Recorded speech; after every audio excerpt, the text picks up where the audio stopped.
ओम नमः शिवाय। आप सबका अपने चैनल पुण्य धर्म में स्वागत है। भगवान शिव की असीम कृपा से हम सावन मास की पावन कथा के तीसरे दिवस में प्रवेश कर चुके हैं। आप सभी शिव भक्तों का इस दिव्य कथा में हृदय से स्वागत है। कहा जाता है कि श्रद्धा से सुनी गई शिव कथा मन के अंधकार को दूर कर जीवन में सुख, शांति और शिव कृपा का प्रकाश भर देती है। आज के इस अध्याय में ऐसे दिव्य प्रसंगों का वर्णन है जो भक्ति, तपस्या और धर्म के गहन रहस्यों को प्रकट करते हैं तथा भगवान शिव की अनंत महिमा का अनुभव कराते हैं। आइए पूरे विश्वास और श्रद्धा के साथ महादेव का स्मरण करें और सावन मास कथा के तृतीय दिवस का शुभारंभ करते हैं। सनत कुमार बोले, हे भगवान, आपने श्रावण मासों का संक्षिप्त वर्णन किया है। हे स्वामिन, इससे हमारी तृप्ति नहीं हो रही है, अतः आप कृपा करके विस्तार से वर्णन करें, जिसे सुनकर हे सुरेश्वर मैं कृतकृत्य हो जाऊंगा। ईश्वर बोले, हे योगीश, जो बुद्धिमान नक्त व्रत के द्वारा श्रावण मास को व्यतीत करता है वह 12 महीने में नक्त व्रत करने के फल का भागी होता है। नक्त व्रत में दिन की समाप्ति के पूर्व सन्यासियों के लिए यह रात्रि में गृहस्थों के लिए भोजन का विधान है। उसमें सूर्यास्त के बाद की 3 घड़ियों को छोड़कर नक्त भोजन का समय होता है। सूर्य के अस्त होने के पश्चात 3 घड़ी संध्या काल होता है। संध्या बेला में आहार, संबंध, निद्रा और चौथा स्वाध्याय, इन चारों कर्मों का त्याग कर देना चाहिए। गृहस्थ और यति के भेद से उनकी व्यवस्था के विषय में मुझसे सुनिए। सूर्य के मंद पड़ जाने पर जब अपनी छाया अपने शरीर से दोगुनी हो जाए, उस समय के भोजन को यति के लिए नक्त भोजन कहा गया है। रात्रि भोजन उनके लिए नक्त भोजन नहीं होता। तारों के दृष्टिगत होने पर विद्वानों ने गृहस्थ के लिए नक्त कहा है। यति के लिए दिन के 8वें भाग के शेष रहने पर भोजन का विधान है। उसके लिए रात्रि में भोजन का निषेध किया गया है। गृहस्थ को चाहिए कि वह विधि पूर्वक रात्रि में नक्त भोजन करें और यति, विधवा तथा विधुर व्यक्ति सूर्य के रहते नक्त व्रत करें। विधुर व्यक्ति यदि पुत्रवान हो तब उसे भी रात्रि में ही नक्त व्रत करना चाहिए। अनाश्रमी हो अथवा आश्रमी हो अथवा पत्नी रहित हो अथवा पुत्रवान हो, उन्हें रात्रि में नक्त व्रत करना चाहिए। इस प्रकार बुद्धिमान मनुष्य को अपने अधिकार के अनुसार नक्त व्रत करना चाहिए। इस मास में नक्त व्रत करने वाला व्यक्ति परम गति प्राप्त करता है। मैं प्रातः काल स्नान करूंगा, ब्रह्मचर्य व्रत का पालन करूंगा, नक्त भोजन करूंगा, पृथ्वी पर सोऊंगा और प्राणियों पर दया करूंगा। हे देव, इस व्रत को प्रारंभ करने पर यदि मैं मर जाऊं तो हे जगतपते, आपकी कृपा से मेरा व्रत पूर्ण हो, ऐसा संकल्प करके बुद्धिमान व्यक्ति को श्रावण मास में प्रतिदिन नक्त व्रत करना चाहिए। इस प्रकार नक्त व्रत करने वाला मुझे अत्यंत प्रिय होता है। ब्राह्मण के द्वारा अथवा स्वयं ही अति रुद्र, महारुद्र अथवा रुद्र मंत्र से महीने भर प्रतिदिन अभिषेक करना चाहिए। हे वत्स, मैं उस व्यक्ति पर प्रसन्न हो जाता हूँ क्योंकि मैं जलधारा से अत्यंत प्रीति रखने वाला हूँ। अथवा रुद्र मंत्र के द्वारा मेरे लिए अत्यंत प्रीतिकर होम प्रतिदिन करना चाहिए। अपने लिए जो भी भोज्य पदार्थ अथवा सुखोपभोग की वस्तु अति प्रिय हो, संकल्प करके उन्हें श्रेष्ठ ब्राह्मण को दान करके स्वयं महीने भर उन पदार्थों का त्याग करना चाहिए। हे मुने, अब इसके बाद उत्तम लक्ष्य पूजा विधि को सुनिए।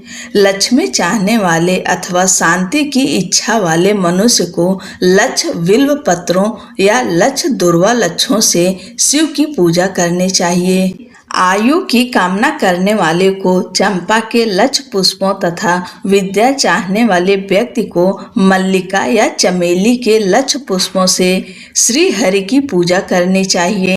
शिव तथा विष्णु की प्रसन्नता तुलसी के दलों से सिद्ध होती है। पुत्र की कामना करने वाले को कटेरी के दलों से शिव तथा विष्णु का पूजन करना चाहिए। बुरे स्वप्न की शांति के लिए धान्य से पूजन करना प्रशस्त होता है। देव के समक्ष निर्मित किए गए रंगवल्ली आदि से विभिन्न रंगों से रचित पद्य, स्वास्तिक और चक्र आदि से प्रभु की पूजा करनी चाहिए।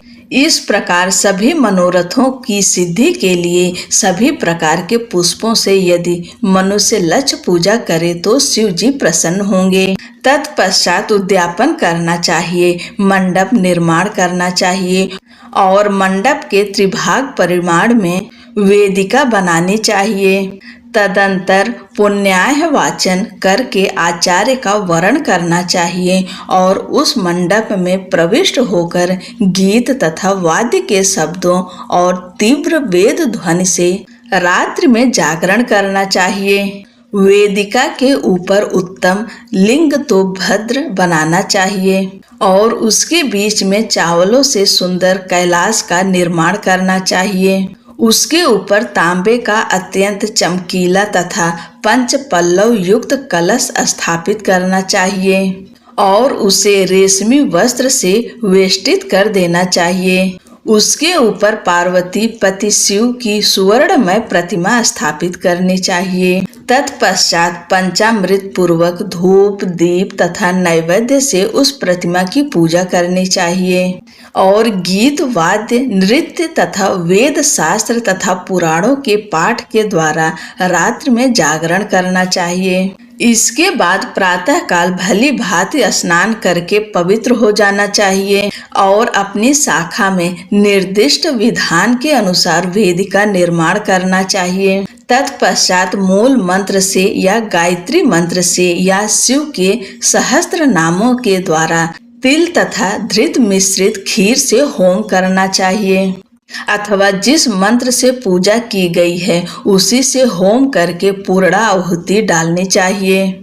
इसके बाद वस्त्र, अलंकार तथा भूषणों से भली भांति आचार्य का पूजन करना चाहिए।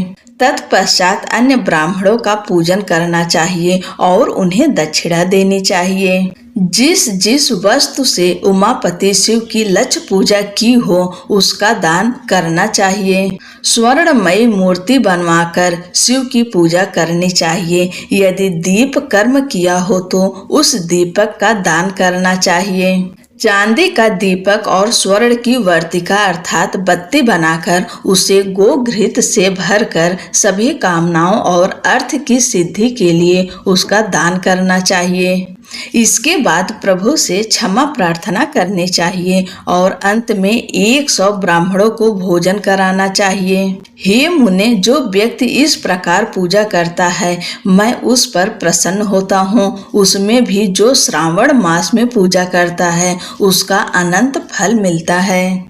यदि अपने लिए अत्यंत प्रिय कोई वस्तु मुझे अर्पण करने के विचार से इस मास में कोई त्यागता है तो अब उसका फल सुनिए। इस लोक में तथा परलोक में उसकी प्राप्ति लाख गुना अधिक होती है। सकाम करने से अभिलषित सिद्ध होती है और निष्काम करने से परम गति मिलती है। इस मास में रुद्राभिषेक करने वाला मनुष्य उसके पाठ की अक्षर संख्या से एक एक अक्षर के लिए करोड़ करोड़ वर्षों तक रुद्र लोक में प्रतिष्ठा प्राप्त करता है। पंचामृत का अभिषेक करने से मनुष्य अमरत्व प्राप्त करता है। इस मास में जो मनुष्य भूमि पर शयन करता है उसका फल भी मुझसे सुनिए।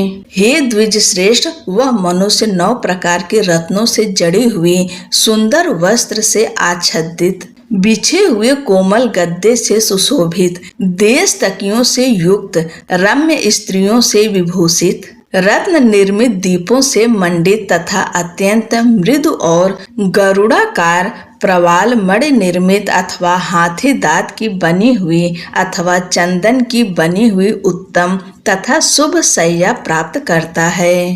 इस मास में ब्रह्मचर्य का पालन करने से वीर की दृढ़ पुष्टि होती है। ओज बल, शरीर की दृढ़ता और जो भी धर्म के विषय में उपकारक होते हैं वह सब उसे प्राप्त हो जाता है। निष्काम ब्रह्मचर्य व्रती को साक्षात ब्रह्म प्राप्ति होती है और सकाम को स्वर्ग तथा सुंदर देवंगनाओं की प्राप्ति होती है। इस मास में दिन रात अथवा केवल दिन में अथवा भोजन के समय मौन व्रत धारण करने वाला भी महान वक्ता हो जाता है। व्रत के अंत में घंटा और पुस्तक का दान करना चाहिए। मौन व्रत के महात्म्य से मनुष्य सभी शास्त्रों में कुशल तथा वेद वेदांग में पारंगत हो जाता है तथा बुद्धि में बृहस्पति के समान हो जाता है। मौन धारण करने वाले का किसी से कलह नहीं होता, अतः मौन व्रत अत्यंत उत्कृष्ट है। इस प्रकार श्री स्कंद पुराण के अंतर्गत ईश्वर सनत कुमार संवाद में श्रावण मास महात्म्य में 3रा अध्याय पूर्ण हुआ। हर हर महादेव।